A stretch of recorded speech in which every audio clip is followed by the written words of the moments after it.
Why saying no feels so hard and how setting boundaries can help. Hit subscribe and like to stay updated with Mind Health and You for more content on mental health and self-care. Ever feel guilty or anxious about saying no? You're not alone.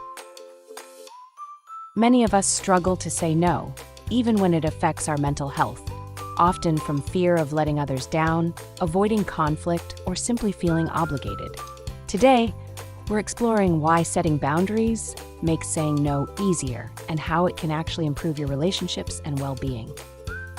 Disclaimer: this video is for informational purposes only and not a substitute for professional advice.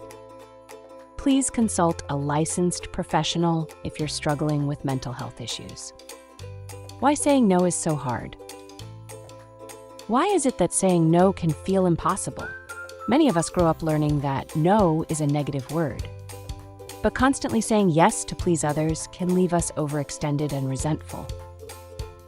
Recognizing these barriers can help you understand saying no is a healthy way to set limits for yourself.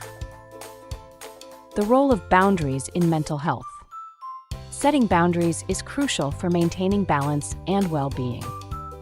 Boundaries help you communicate what you need, both to yourself and to others. This creates space for self-care, reduces stress, and can even strengthen relationships. Boundaries aren't selfish, they're essential to emotional health. Areas where boundaries make the biggest difference. Common areas where people need boundaries include work, learning to say no to tasks that overload your schedule. Family, balancing family expectations with personal needs. Relationships, defining what respect and support look like for you. Self-care, protecting time and energy for yourself. When you set boundaries in these areas, it becomes easier to maintain a healthy balance. Signs it's time to set boundaries. How do you know when you need to set a boundary? Common signs include feeling drained, constantly exhausted or overwhelmed. Resentment, growing frustration from always meeting others' needs first. Inability to focus on yourself. Your own goals and well-being are neglected. Recognizing these signs is the first step toward healthier interactions. How to start saying no and setting boundaries. Here's how to make no a natural part of your vocabulary without feeling guilty. Start small. Begin with small, manageable boundaries in less personal situations. Use clear communication. Be polite but direct when expressing your limits.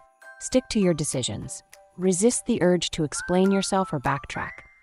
Consistency is key to reinforcing boundaries. Practicing these steps helps you say no more confidently and preserve your mental health. Handling reactions to your boundaries. Sometimes people may react poorly when you set new boundaries. It's essential to remember that these reactions reflect their adjustment process, not your worth. By standing firm, you communicate your needs effectively and create room for positive, respectful relationships. Final thoughts. Learning to say no is a skill that takes practice, but it's worth it. Setting boundaries can relieve stress, improve your well-being, and help you find more balance in life. With time, saying no feels less like a burden and more like a gift to yourself. If you found this video helpful, please like, subscribe to Mind Health and You, and share it with anyone who could use support in setting boundaries. Comment below if you've struggled with saying no or have tips for others learning to set boundaries. Thanks for watching, and remember, protecting your peace is a powerful form of self-care.